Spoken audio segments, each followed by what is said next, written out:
Welcome to the Motherhood Village podcast. I'm your host, Nicole Gonzalez Cumberbatch, and I know firsthand that it takes a village to raise a child, but most importantly, that it takes a village to uplift a mother.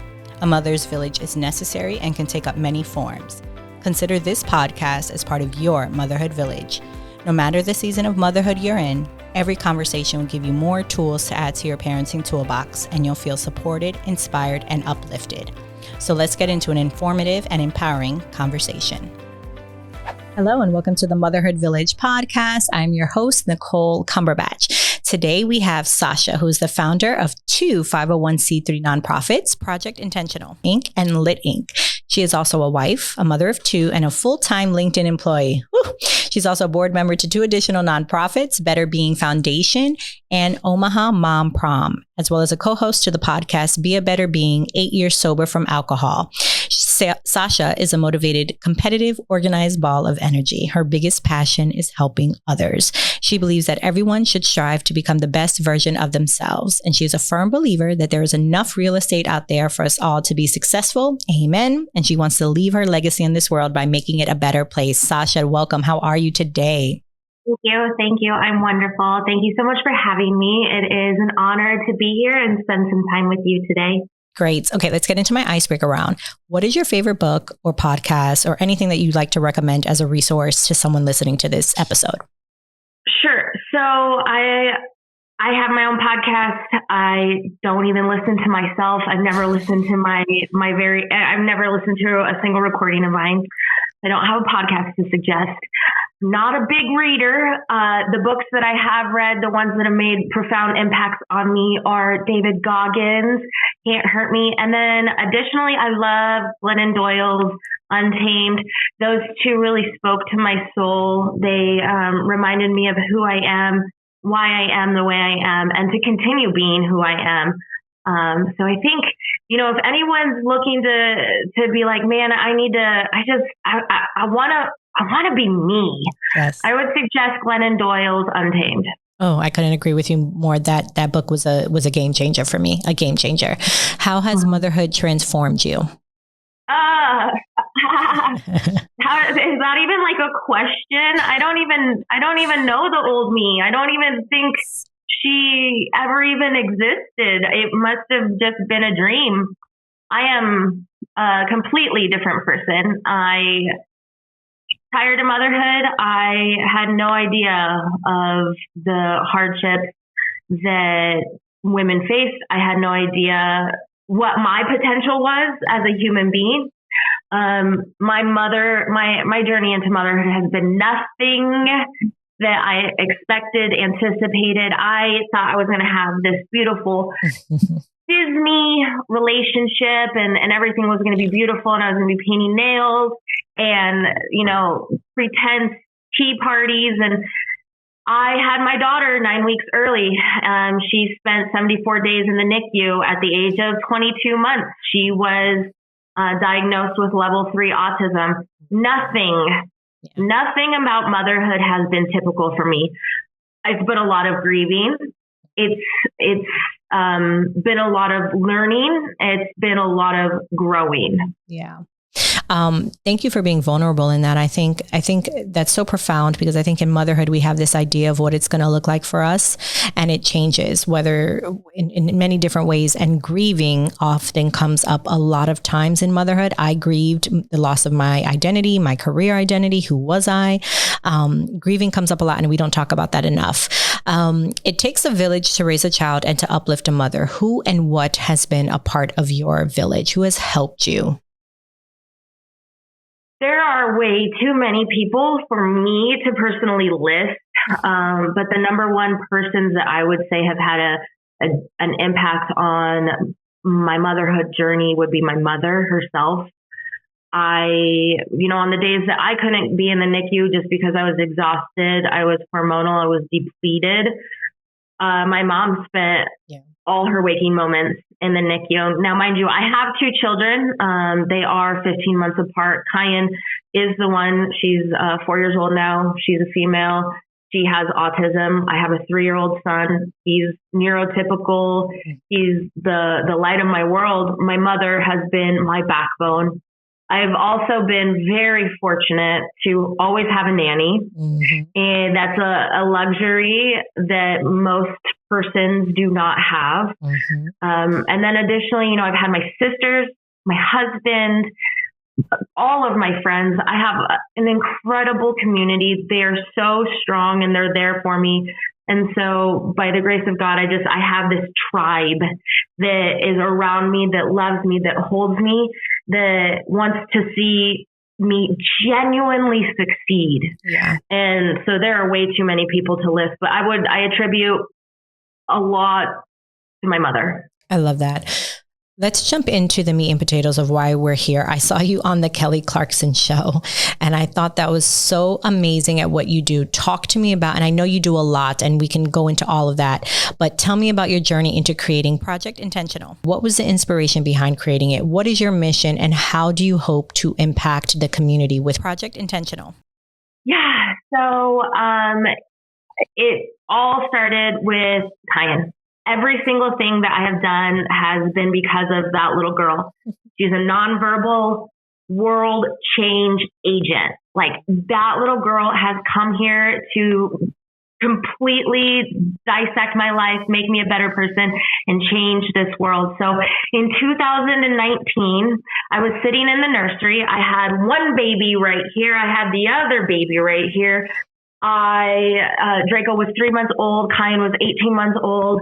I was exhausted, hormonal, depleted. And this is the story they didn't air on Kelly Clarkson. Yes, so I didn't hear this. I didn't hear this. No. Yeah, they cut this part out. And I understand why they did, because it was like, okay, they wanted to get the mission of Project Intentional out. They did not necessarily get out the feelers for it. But so I was sitting there in the nursery, and Andrew, my husband, walks in and he goes, "Hey, what do you want for Christmas?" And I just looked at him and I was like, "You cannot ask me what I want for Christmas right now. Like, I'm leaking. I am fluffy. I'm not myself. I'm exhausted." Yes. And I just was holding these two babies and I broke down crying.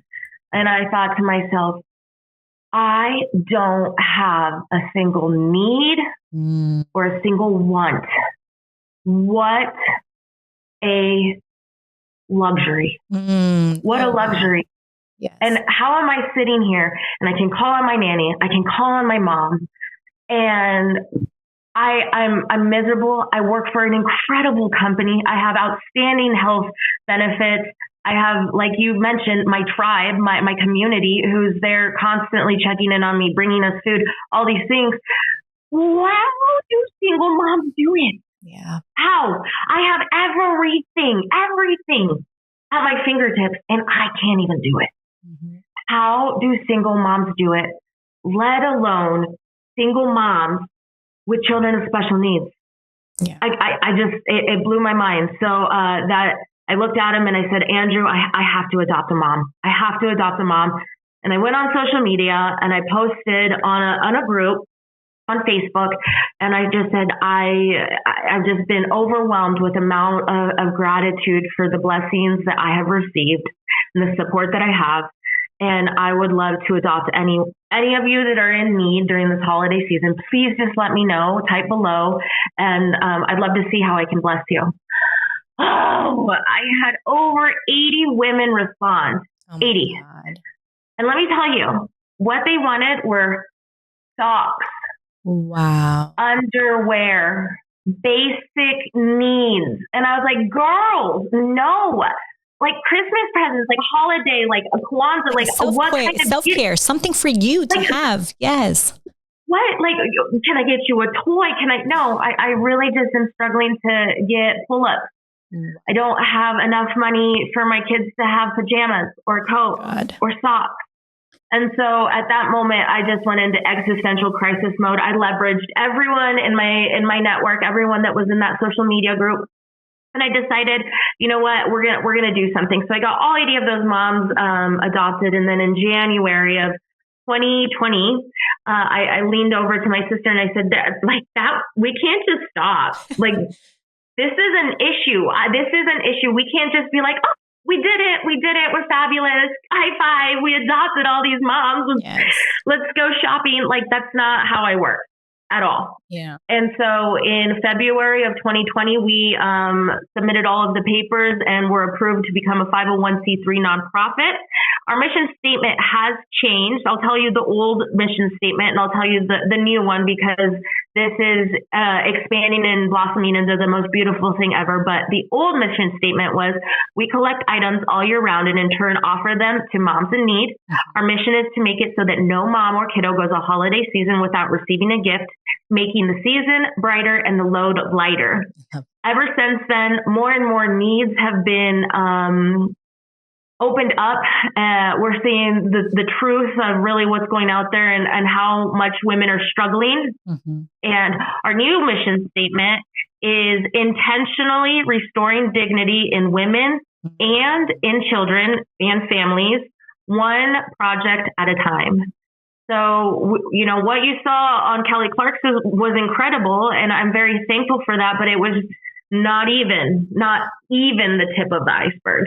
This is incredible. And I'm so, you know, it's interesting because I'm happy that then we're having this conversation so that I can say, look, you know, this is her why. This is the incredible story behind Project International. For you to have that moment and clarity to say, wow, because I feel the same way. I feel like, how are we having resources? I say I bow down to three women, single moms, moms of multiples, and moms with older kids, because Lord knows how to navigate parenthood now, especially in this day and age. But truthfully, to your point, is also moms with children of disabilities. Like, that has to be, talk about unprepared I couldn't even fathom. I couldn't even imagine. So, but to the point, especially the single moms, like, we have villages. Your story is similar to mine in the sense of, I have my mom, I have my mother-in-law, I have a very, you know, my husband and I have the means, we can get things. Like, I gave away how many pajamas the other day? Like, my son, you know, we go to TJ Maxx, you know, it's like something that we don't even think about. You said socks. I also saw on your website, you give out, oh goodness, like period and menstrual items. Like, oh my gosh. So tell me, because I know we have some limited time here, but I want to make sure that you are also being able to share all the things that you need to share for Project Intentional. So my next question to you is, tell me about what that then looks like on Christmas. Cause I saw it on your website, and I think you had pictures. Like, tell me what that looks like, what Christmas looks like there. Talk to me about that. Yeah, so I'll tell you a little bit about the store, and then what I'll do is I'll tell you what we're doing next. Perfect. So this vision came to me. I am a firm believer that there's one well and there's multiple ways to the well. So we don't call it a Christmas store. We call it a holiday store. I don't care where you come from. I don't care, like, any of your background. I just want you to be loved. I want you to feel heard. I want you to feel validated. And I want you to feel like you matter. Because guess what, girl? You do. You matter. You matter so much. So we don't have any signage. When you walk in, you don't see a single thing about Project Intentional at all. There's nothing. You check in, you are able to drop off your kiddos at childcare. At childcare, we're very intentional about everything we do, every single thing. And so at childcare, you know, we make sure that the kiddos are fed, that they have arts and crafts. So the food that we give them are non-dairy, gluten-free, nut-free, like every single type of allergy we try to avoid. So like this last year, we had a little guy who filled his belly with 12 mandarin oranges, super cute, super full. And then, you know, the moms can go shopping for free, and they don't have to have any of their kiddos tied to their side. Additionally, in the childcare room, we have an arts and crafts station where they get to do two crafts. One craft goes home to the mom, and one craft gets donated to an elderly center, so that now, you know, someone who is older and might get forgotten about, they can receive a craft as well. Now, once the mom is done dropping their kiddo off at the childcare station, they will go and find out about all of these resources. So we invite over 25 different nonprofits, professional resources, places that are hiring. You think of LinkedIn. We had LinkedIn there. We had photographer there. We had attorney there who printed out 600 power of wills and had a notary so that every mom, we had 8 women get hired on the spot. We want these women to come and I have an arsenal. I have an arsenal of all these resources here in Omaha that are free for you to literally change your life. There's a little girl who was 16 who started her own company, and she was braiding hair for the kids in the childcare. There was a nonprofit there that helps women who are ready to leave a domestic violence or domestic abuse, and have all the resources that if they want to change their life right then and there that day, they never have to go back to the situation they were in. We had one woman step forward and say, I don't want to go back. I can't go back. I need to change my home, my life, my home, my housing. Can you help? We had all the resources there that day. Wow. So imagine going to this resource fair, career fair, love fair, where you could get diapers, you can get formula, you can get pacifiers, you can talk to a doula, you can talk to a grief counselor, you can go and hang out at a prayer booth. And once you visited all of these different booths, then you get to go into the magical kingdom, the Winter Wonderland Emporium Holiday Store. Again, I don't care what you guys celebrate. I just want you to feel love, And so you can go shopping for free, no questions asked. You will receive one toy for each child, one pack of socks or underwear for each child. And then lastly, there's another section that's for mama gifts. And that's my favorite. That's my section that I go shopping for. I go all out for these moms. I'm very intentional with the gifts that I get them. I think about, do they need vacuums? I get shop all year round. It's wonderful. For me, it's great for my husband too, right? Because now I'm not shopping for myself. Now I'm shopping for others, and it doesn't come out of his bank account or anything like that. But yeah, it's an act of love, a service of love that is all year round.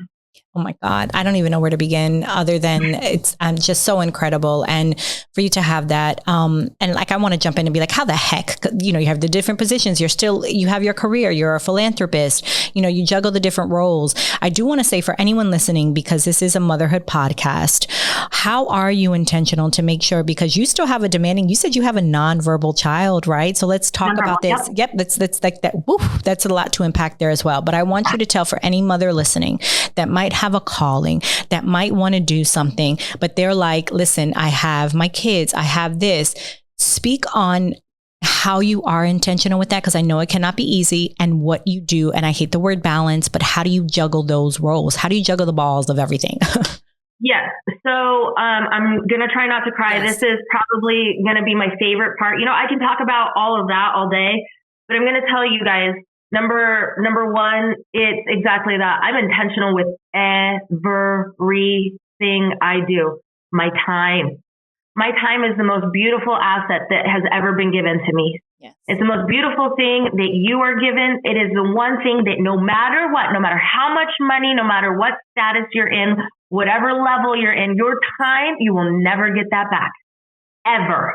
And if you have a calling, sis, I'm going to tell you right now, you were made for big, bold, beautiful things, and only you were made to do them.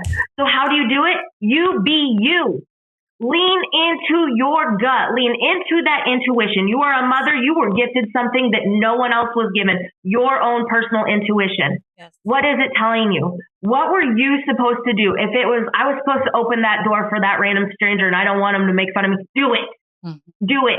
Lean into that intuition. And the more you lean into the who you are, the who you were created to be, you will see exactly what you were created to do. Only you were created to do the things that you were made to do. No one else was given that chore. No one else was given that task. And if that means that you have to make yourself a little bit uncomfortable doing it, I challenge you to do it. You don't have to go and create a brand new, cereal or go start a podcast. You just need to lean into what that little voice is telling you to do.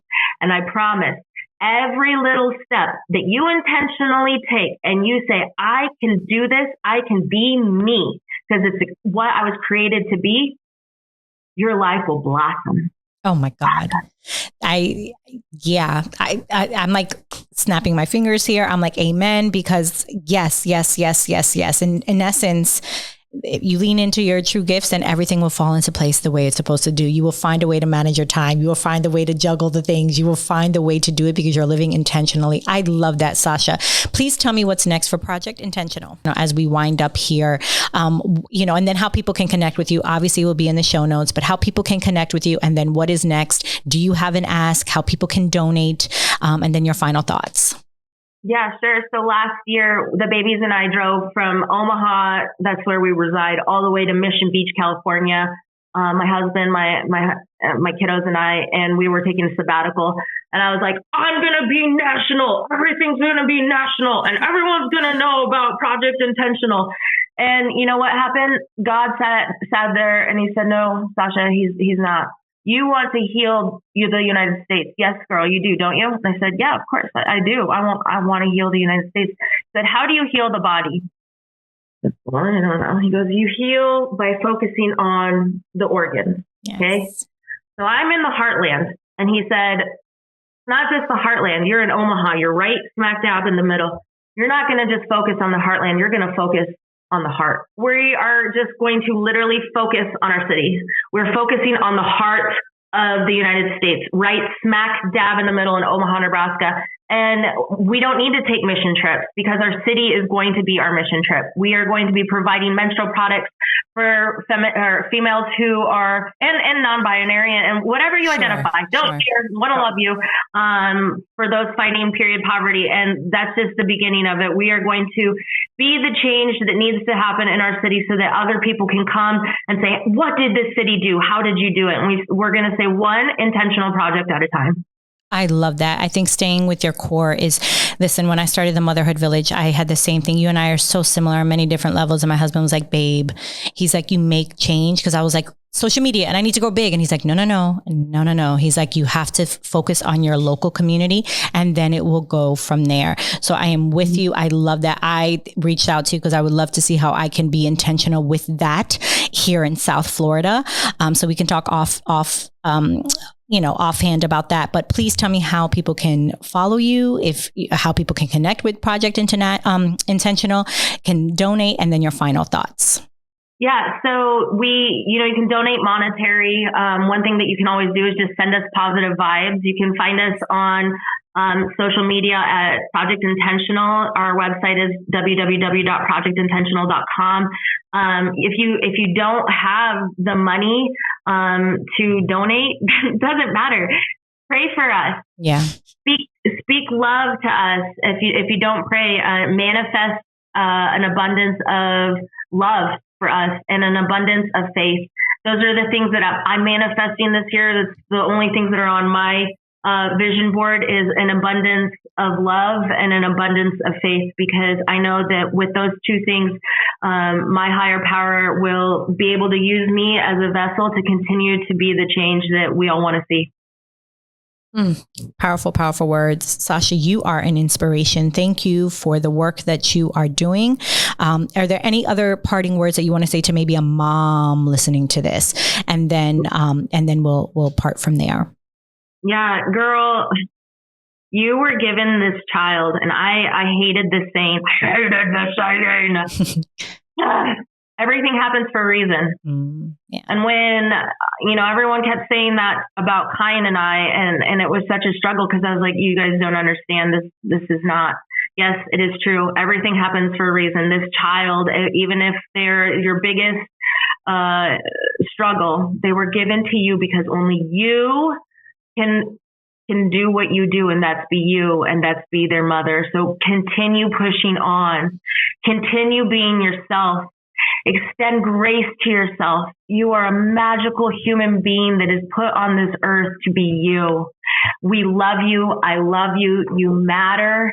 And with that, just keep being the best version of yourself and the mom that you are, because your kiddo, they don't know any other mom. They only know you. You are a gift to them. So thank you for being their mom. Oh, thank you so much, Sasha. Like I said, you are an inspiration. Thank you for the work that you do. And I always end by saying continued blessings to you for Love and Light, but not only to you, but for Project Intentional and for all the work that you're doing. Have a good one. Take care. Thank you. Thank you for listening to this impactful episode of the Motherhood Village podcast. Subscribe to my show so you'll never miss a future episode. You may also rate and review on Apple Podcasts and share this episode with someone that can use it as part of their Motherhood Village. Remember, your village can take up many forms and you do not have to do it alone. Connect with me at themotherhoodvillage.com. Blessings to you for love and light.